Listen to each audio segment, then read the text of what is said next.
Future Commerce is brought to you by Octane AI. Let me ask you a question. Do you want to leverage more customer data and increase your revenue at your brand? The answer should be yes and yes. And with Octane AI, every Shopify and Shopify Plus merchant can do just that. Learn about your customers and collect buyer profile data with engaging quizzes and create personalized campaigns and flows using Facebook Messenger and SMS. Octane AI has plans for any sized business, and Future Commerce listeners get 10% off your first 6 months. So go sign up right now at octaneai.com/future. That's octaneai.com/future. This episode of Future Commerce is brought to you by Wix. That's right, Wix.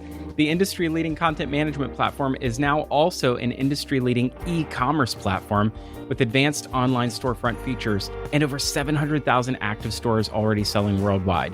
Find out if Wix is right for you by going to wix.com/e-commerce today. That's Wix, wix.com/e-commerce. Or listen to the middle of the show to find out more about how they can transform your business.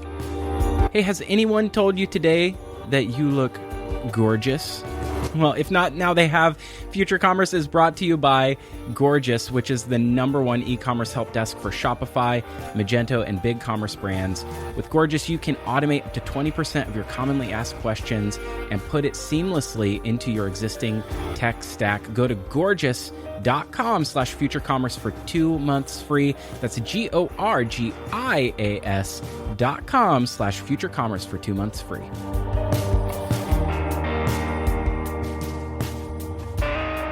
Hello, and welcome to Future Commerce, the podcast about next generation commerce. I'm Brian.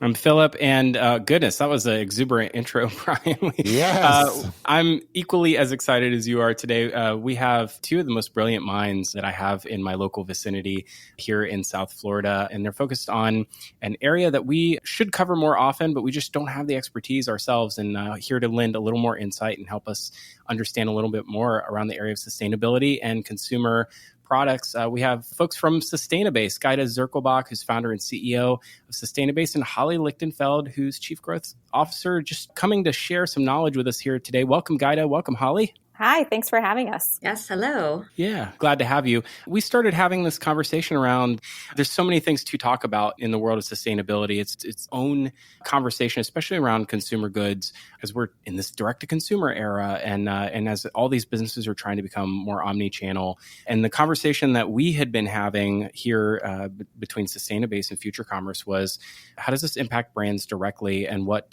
size of brands are actually making meaningful changes or contributions in the space? And you're like, well, that's what SustainaBase does. We have a platform that does that.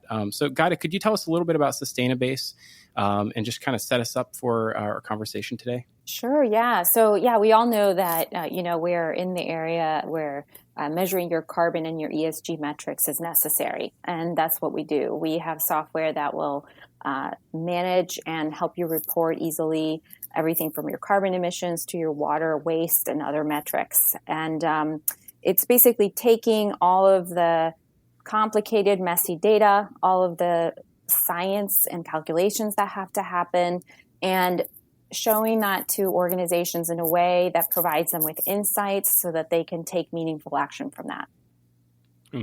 What I love about this is that I think typically we see a lot of companies try to use different organizations to try and prove to their customers that they're doing a good job with sustainability. But it sounds like the way that companies use SustainaBase is that they're actually using this as a way to improve who they are and actually make a meaningful impact on the way that they think about and accomplish becoming more sustainable.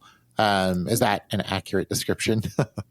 Yes. It's data driven, right? And it's taking sustainability, and what I've always wanted to do, and I'm so happy that we're doing it well now, is having it be tracked the way that the world tracks dollars, right? So you have an accounting system, maybe you have something like a QuickBooks or a bigger program, and you're taking all this data in, You're looking at it in different ways. You're setting these reports. And from that, you make decisions, right? So sustainability hasn't really had that, or carbon accounting hasn't really had that. And it's the time to do it. It's such an important issue. It's something that we should be tracking the way we track dollars. It's something that we should have KPIs for, and that we should be checking and looking to see if we're really making the reductions that we want to be making, and the impacts that we want to, reducing the impacts that we want to be reducing. So it's accounting software at its simplest. I mean, is that a gross oversimplification? Yes, it's not. Sorry, no, I didn't mean yes. It's an oversimplification. I'm not above being wrong. I meant that it is like an accounting software, except that ESG metrics, there's so much more to them, right? There is a bigger human component, and so although we're tracking hard data and we're doing the difficult calculations, it's what the organizations are doing with that next, right?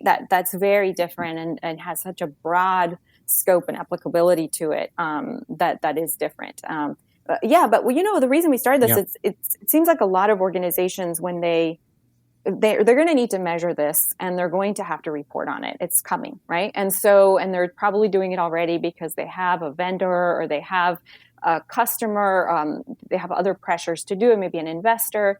And so we notice that even large organizations sometimes are spending a lot of time with the difficult data collection from all different sources from all over the world, and then making sure that they have protocol compliant science and calculations behind the scenes to convert it to carbon.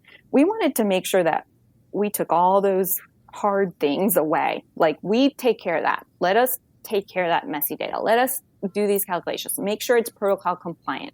Make sure you can track what you need to track, even down your supply chain, upstream and downstream. And then, you can log in and you can see what's happening, and you can then use that valuable time that these people have in these organizations to create strategies, to create programs, and to really make a difference in the organization and add value.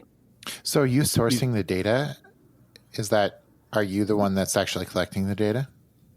Yes. And so there are all kinds of creative ways that I won't get into to bore you, in ways that we can get data from all kinds of different systems, many of which organizations already have, so that they can then turn that data into carbon or water or waste related metrics. Got it.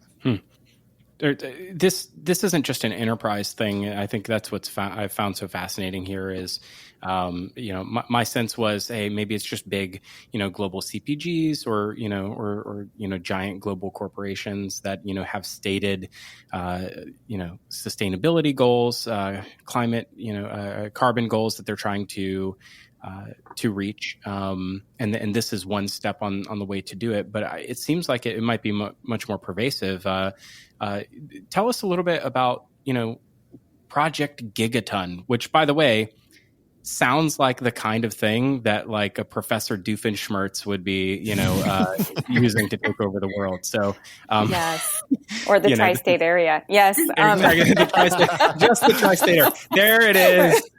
I love it. What is Gigaton? Holly, I'll let you take that one so you can explain what's going on. And so Project Gigaton is a Walmart program. And as the name sounds, it's sort of a big, audacious program with a very meaningful goal. And so, again, what the name says is they want to avoid a gigaton, which is 1 billion metric tons of greenhouse gases from their global value chain by the year 2030. And they look to do this by engaging with their supply chain, all the companies that sell products through them. The way that it works is they have companies commit to what they call SMART goals. So they have to be specific, measurable, achievable, relevant, and time-bound. They set these goals for 6 different areas, or what Project Gigaton calls pillars. So you can choose to focus on energy or waste or packaging, product use. There's 6 of them in total. And as Gaida shared, you really, when you're doing sustainability, really, you can start with one, which is great just to get things going, and then make your way through additional ones. And what they do is they report emissions reductions to Walmart. And then when they do that, they're eligible for recognition. And Walmart has set it up with 2 levels.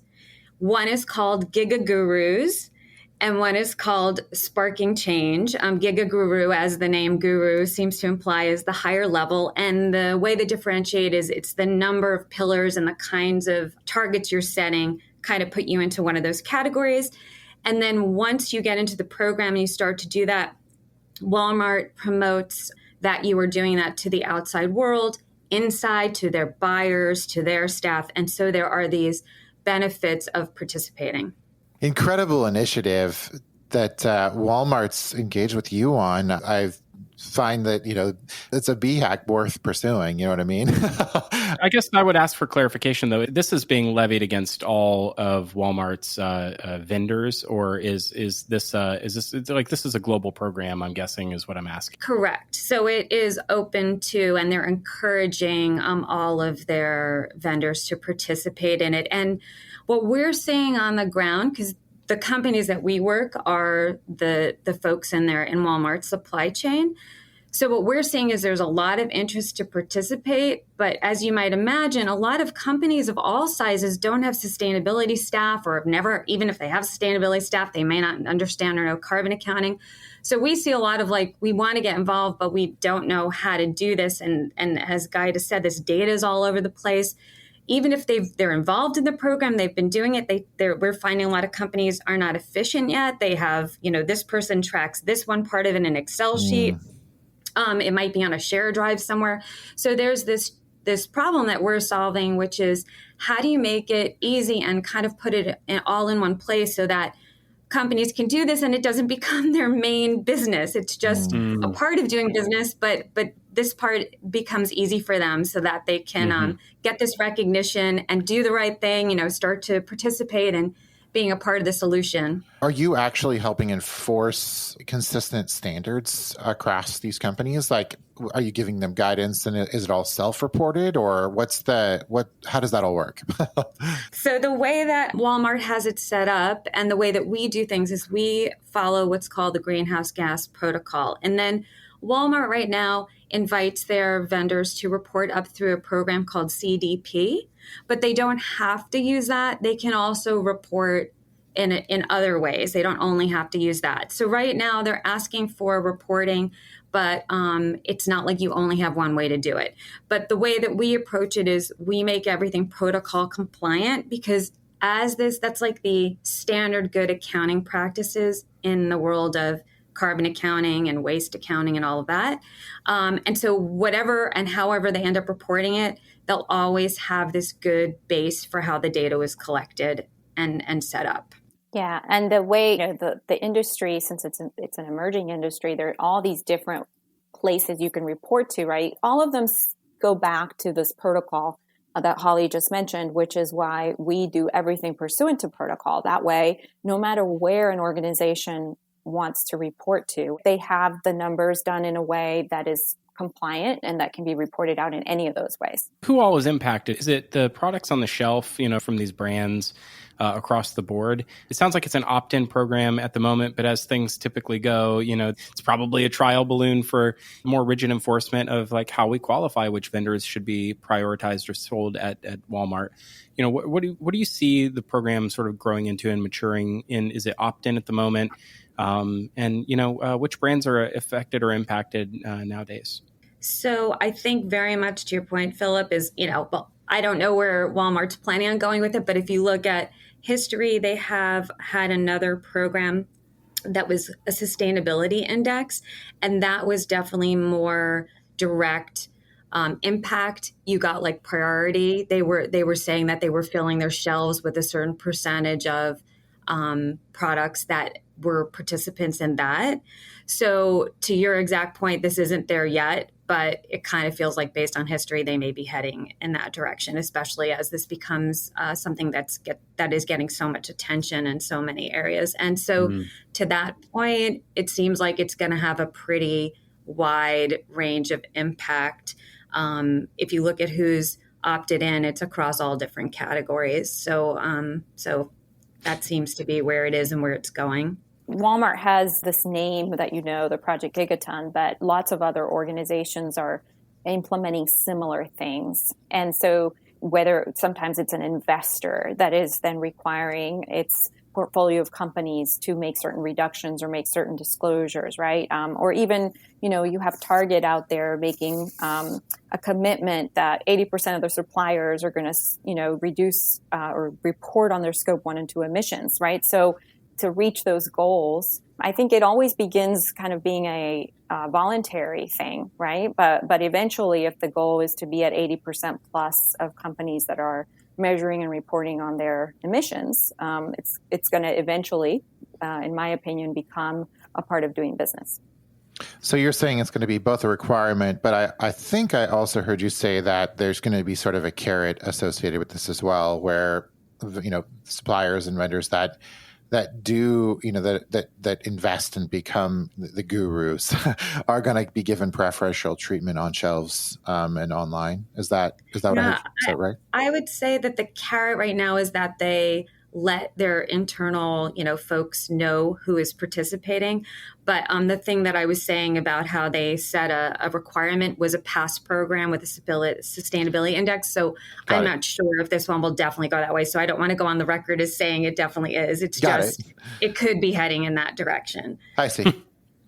Well, I'm going to speak out of turn here a little bit, but it's every new change of administration in the United States, comes with new expectations around vehicle emissions, for instance. And next thing you know, every car I've bought in the last 3 or 4 years has like an auto stop functionality, which in the state of Florida is a real, you kind of suffer through your vehicle stopping for 5 minutes at a stoplight. But you do it because it's the right thing to do. Eco mode and all of that. I see this as businesses of all sizes, certain ones will have this, certain consumer packaged goods businesses will have people that are dedicated to making sure that this is a core area of their focus. It's really the mid-sized businesses that I think will struggle here, or the SMBs that struggle how much of their day-to-day can they put into tracking emissions so that they, at some point in the future might be able to still retail in a channel that they're dependent on at the moment, say a Walmart or a Target. How much impact do you think that this has on SMB? And when I say SMB, I mean specifically, these are direct-to-consumer brands that are growing online first. They're digitally native brands, and they're getting massive distribution now in these big box stores. A great example today is like Ugly Drinks now has distribution at CVS. It's a 3-year-old brand, beverage started online. Who buys seltzer water online? Apparently a lot of people, but a lot more are going to buy it when it's at Walmart. And so I'm curious what happens with, this emergent type of a consumer brand who, may not be ready for internally, this level of accountability, just so that they can, continue to sell at a Walmart or a Target. Any thoughts about that? Well, it may represent an opportunity for kind of SMB sized companies, because just by nature of being a bit smaller, they would have a less extensive footprint. You would think that would follow. And so they can also start with, we didn't really talk about this, but there's different scopes of your emissions profile. And some are the things that you have control over, and then some get deep into your manufacturing. So all of these companies are going to have vendors and supply chain down the line from them. So they could start by looking at the parts of their footprint that they have control over or closer control over. And we do a lot of that with our customers, is we start with one thing, and then over time, over the years, they build and add in additional things. And that way it becomes more and more manageable. And Walmart has really set it up that way, if we speak about that, because you can pick a spot. You can say, I'm going to focus on energy or waste, and just start with that. I think Walmart, and we see that, is everyone at this point understands that, little steps or medium-sized steps are all good. And so that's the way we approach it. We make this affordable because we help people to understand what do you need to do based on who you're reporting to and what things you want to impact so that you can get your foot in the door and then kind of build it from there. Yeah. It's progress over perfection, right? It is. Yes. And it's also, like Holly was talking about, it being an opportunity. When you're a relatively new company, you have a great opportunity to make this a part of the way you do business from the get-go. And you start with what you can do, as Holly said, and you can build your processes internally to already account for this and grow it as you grow, right? Whereas I think sometimes for larger organizations, it's going to be much harder. Not only do you have a much larger impact on the environment, a much larger footprint to account for, right? But your systems have been going on, your systems in place for a long time, and they may be more difficult to capture, right? And smaller, they may not have the resources yet, but they have an opportunity to start doing it right and to build it the right way from the get-go.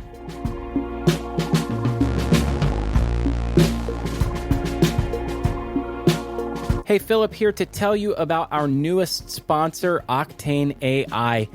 If you are on Shopify or Shopify Plus, and who isn't, am I right? Then you need what Octane AI has to offer. I am a huge fan of guided selling, and Octane AI has tools that allow you to get to know your customers on a deeper level and collect more buyer profile data. And what does that mean? Well, it means that you can use things like shop quizzes, Facebook Messenger, SMS, and opt-in tools to allow you to engage your customer more personally so you can get on their level. More personalized campaigns and flows across all channel means more ROI. And that ROI that is driven from Octane AI is usable in other platforms with their integrations to other tools you're already using. Brands have already seen incredible results. Up to 16x increase in email signups and a 28% increase in AOV. That's average order value, money in your pocket. What are you waiting for? Octane AI has plans for any sized business, and Future Commerce listeners get 10% off the first 6 months when you sign up. So why don't you sign up today? Go to octaneai.com/future. Once again, that's octaneai.com/future, and tell them Philip sent you. I'm a big fan of using the right tool for the right job. And I'm an even bigger fan of piloting and proving out a capability for your business before you go and throw a ton of money at it. And that's why I am a fan of our newest sponsor at Future Commerce, Wix e-commerce. Wix, the industry-leading content management platform, is now also a growing global e-commerce platform with advanced online storefront features. Solo creators, merch stores, limited releases, micro e-com sites, and oh so much more can be launched in under a day on Wix. Wix e-commerce lets you take control of your customer base and build repeat sales channels with integrated CRM and loyalty tools. You know, Wix might be the right tool for the right job for an entrepreneur, an omnichannel retailer, a brand to get up and run and launch and scale their online stores successfully. Why don't you give it a try?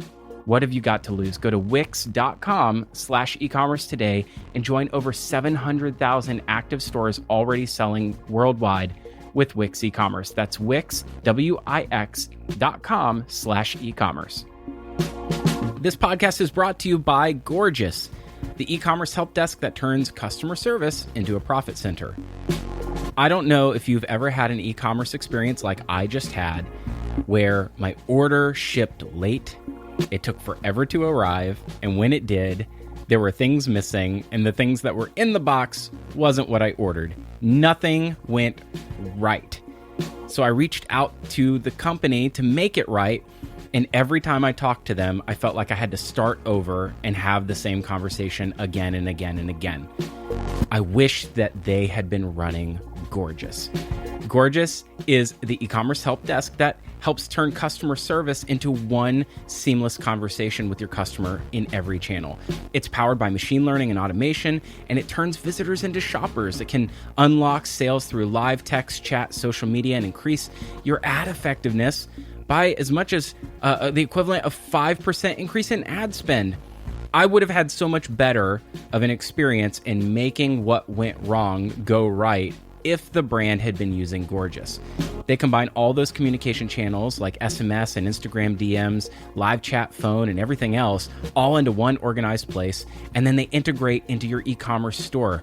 If you're on Magento, BigCommerce, or Shopify, you're going to be able to quickly see customer data and order history and take action right from within your help desk.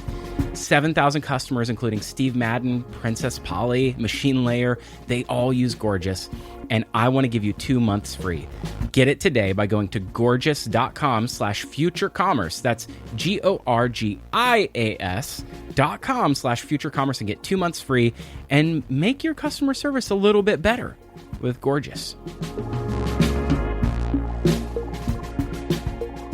One more thing that's interesting here is that I feel like this is also a bit of a moat that Walmart is building around its program. This is actually a value add in many ways. Like a lot of these companies know that they need to move this direction. They know it's going to be a requirement of investors or of other suppliers that they have or other marketplaces they sell into.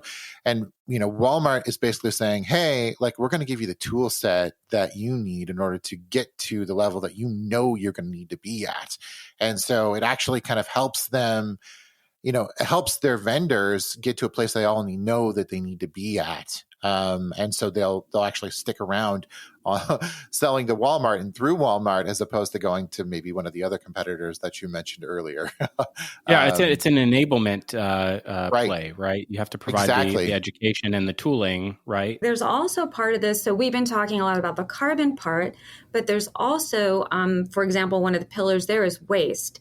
There is a lot of money to be saved, which is what we're seeing when companies start to pay attention to their waste.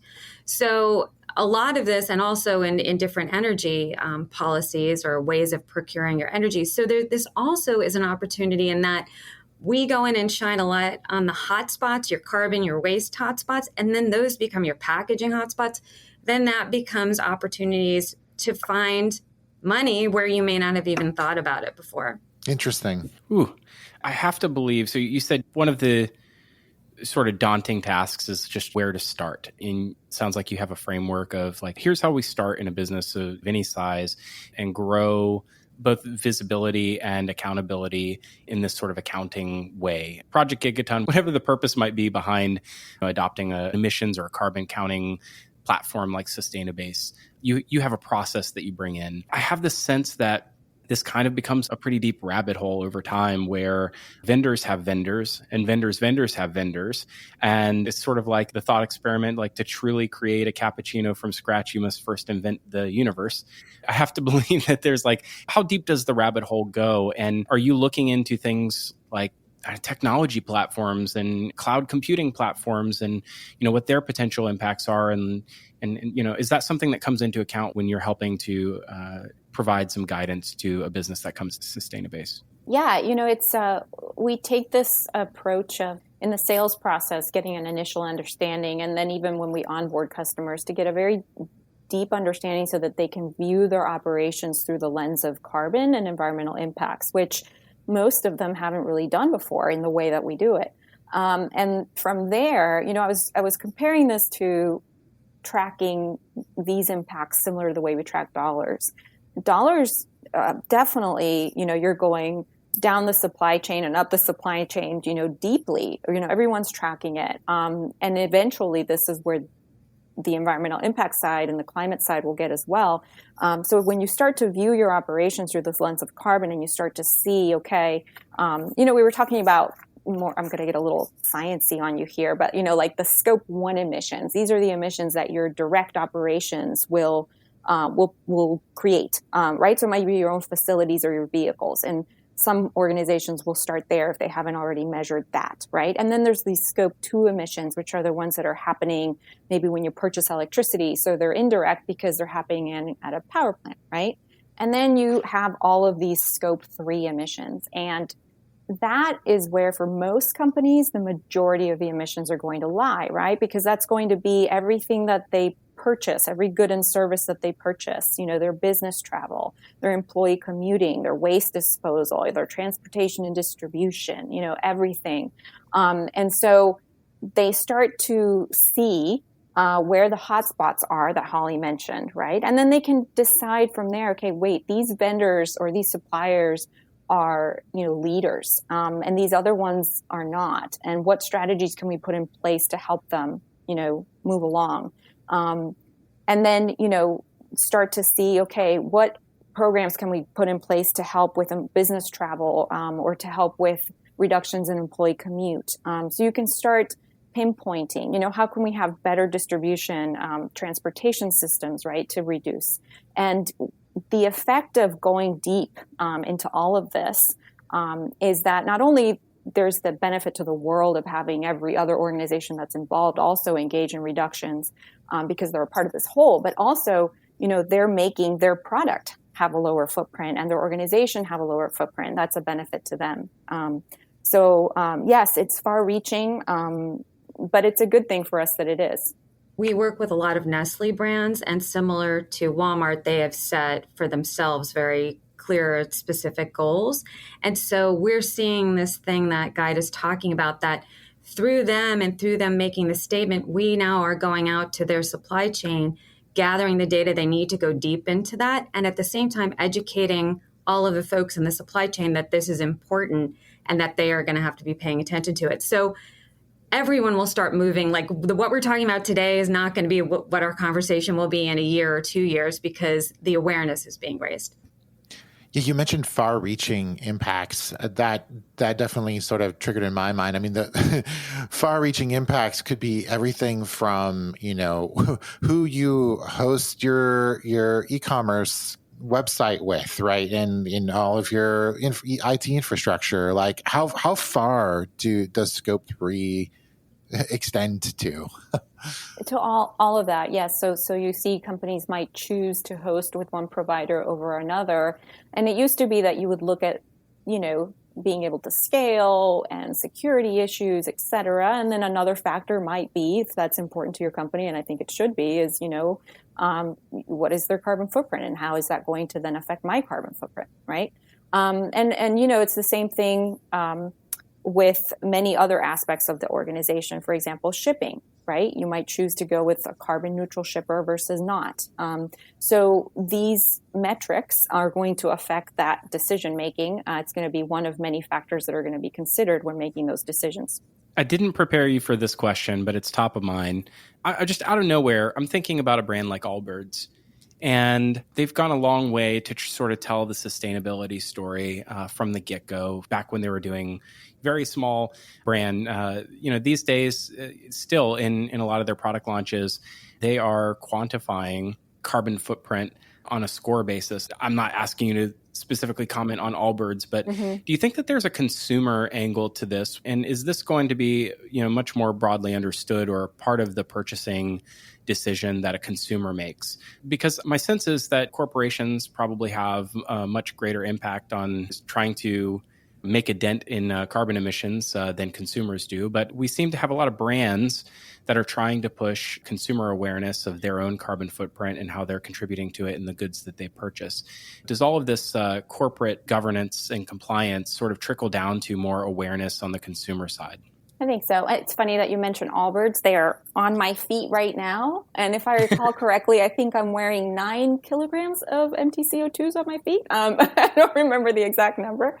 But it is very cool how that trickles down to the consumer. I was talking before voting with your dollar, and I think that's why. I think it's the consumers they're demanding from a lot of different, not just apparel, but lots of different sectors, that products be more sustainable. And that is a great way to show, we are measuring, we're tracking, and we're even showing to you, the amount of carbon in this particular product, right? Or the percent waste reduction, or how much water we've saved, et cetera.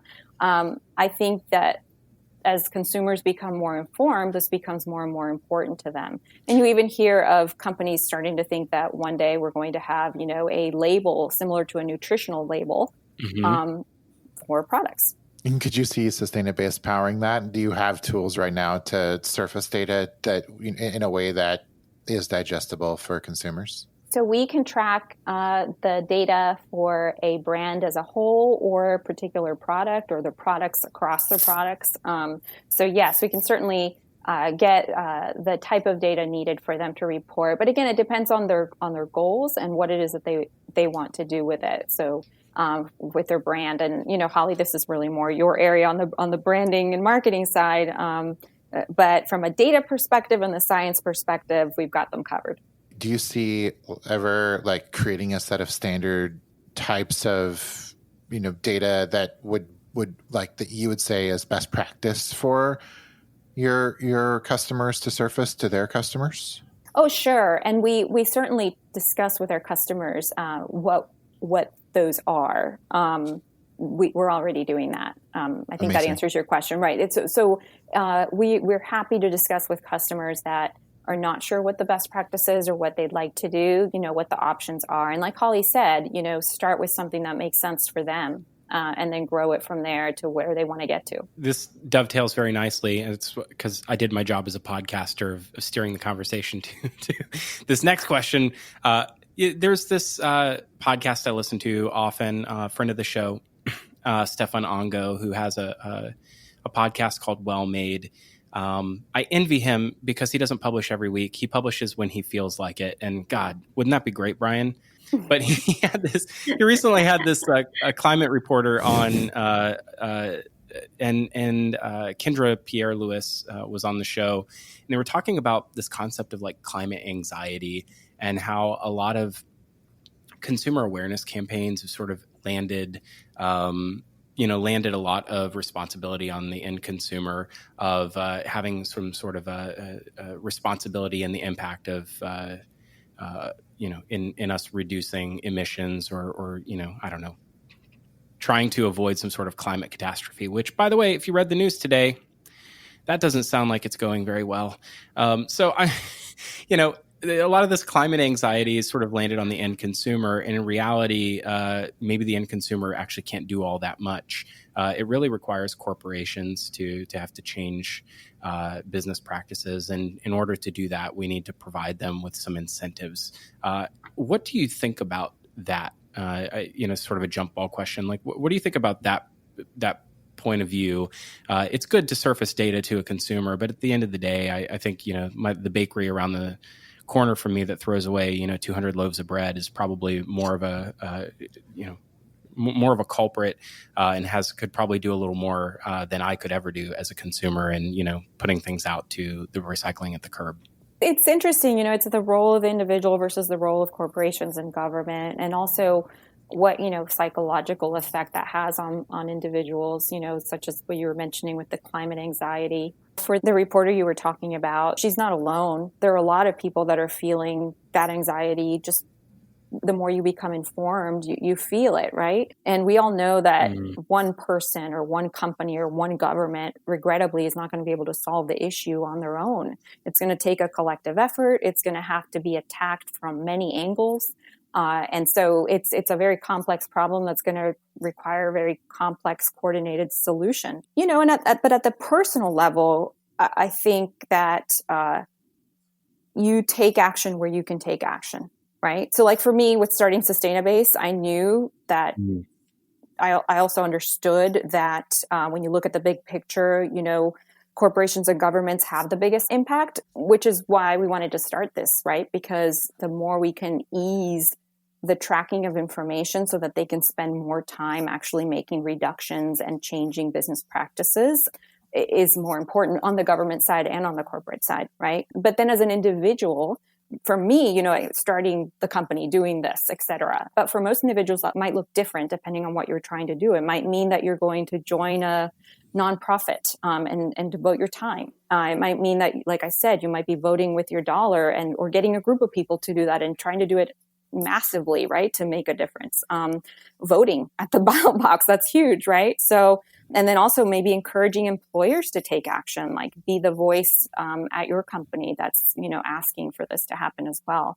And on the organizational side, it's so important that they measure their impact, that they're creating targets to reduce, that they're delivering on those targets, right? And that they're engaging their suppliers to make sure that they're also creating these targets and, delivering on these reductions.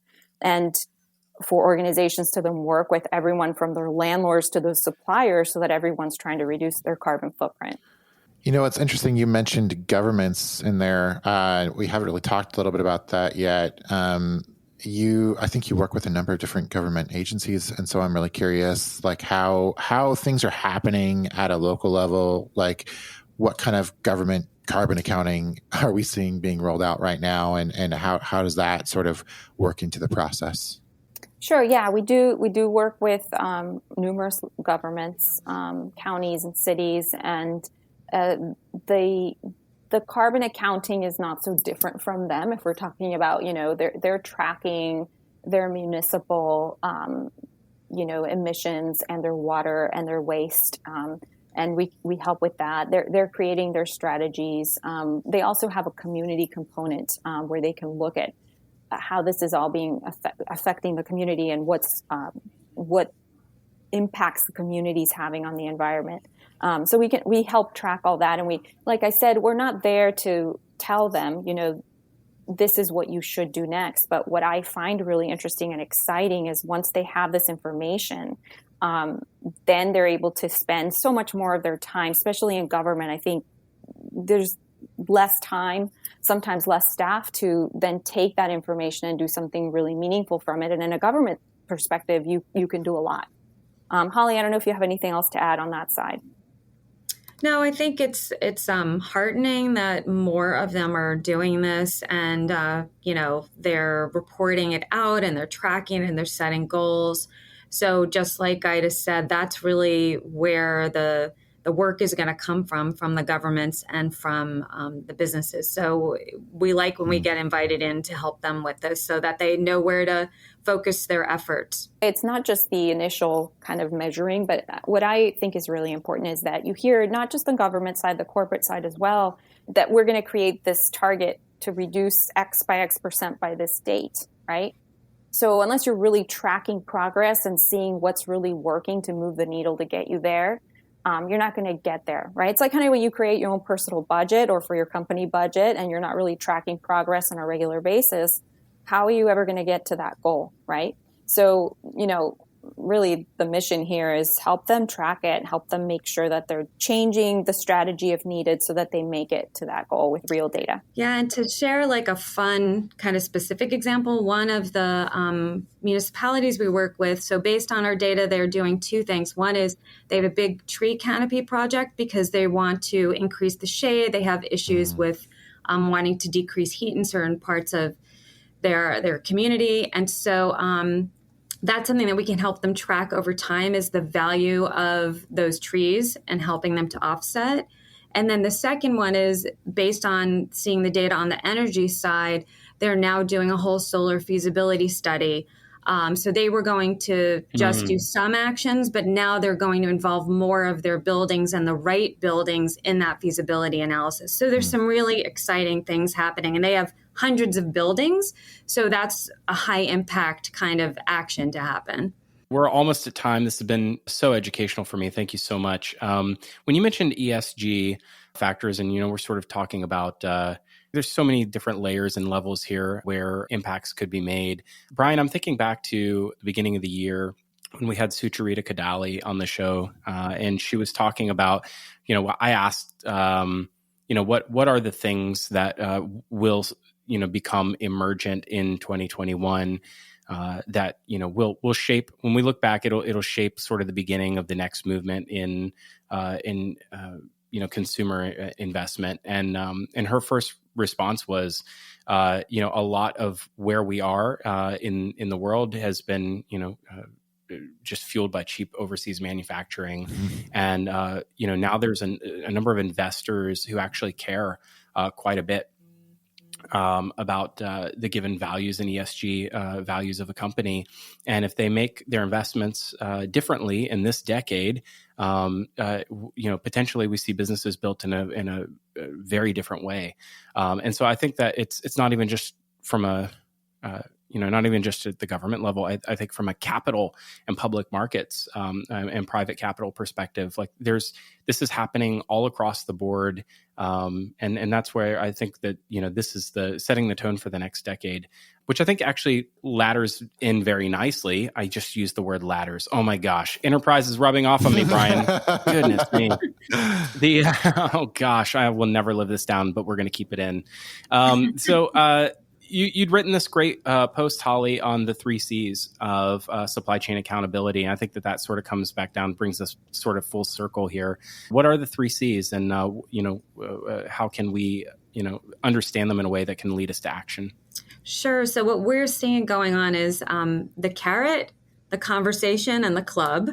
And it doesn't mean they're mutually exclusive. We think over time companies will employ maybe all or across them. So the carrot is kind of the Walmart example, where if you go ahead as our supply chain and participate in this way, we are going to do some positive things to help you out, because you're heading us in the right direction. The conversation are things like, and this is very relevant for direct-to-consumer companies, we do a lot of analysis on transportation and distribution of products, because you have to account that in certain of the reporting frameworks. And that is a conversation opportunity. So if you are a company and use a lot of FedEx or DHL, and you hear that they are going to start offering zero emissions, you can have a conversation with them, see if you can get involved in a pilot or how it will lower your emissions by being involved in it. And start communicating to them that this is important to you, and that, maybe the more companies they have these conversations with, the more it will even accelerate their plans from where they are today. And the last one is the club. We are starting to see some companies write into their vendor agreements that if you don't hit certain thresholds, there will be even penalties. And so there's not a lot of that yet, but we're starting to see that starting. And so that's sort of the trend that we're seeing across these different approaches. Wow. A topic that we don't talk enough about, that we should talk a whole lot more about, but one that I think is probably the most important of all, and doesn't get enough airtime here on Future Commerce as a podcast. What an amazing 40 some plus minutes it's been. Such a pleasure to have you, Gaida. Thank you so much. And Holly, what a wealth of knowledge you two are. It's just been really great. Yes. Where can people find out more about SustainaBase? Yeah, SustainaBase.com is the place they should go. Check us out and reach out if you have any questions. And thanks so much for having us on here. We really enjoyed talking with you and explaining what we do. And it's always great to talk about this issue. It's so important. Thank you so much. Really appreciate it. And now we want you to lend your voice to the conversation. If you're out there listening, we want to hear what you think. You can always do that by dropping us a line at hello@futurecommerce.fm. Or if you want to hear more where this came from, we have 200 and some other odd episodes to get you up to speed on everything you need to know about what is coming and what is next in commerce. You can find more episodes of this podcast at futurecommerce.fm or anywhere where podcasts are found. Thank you for listening to Future Commerce.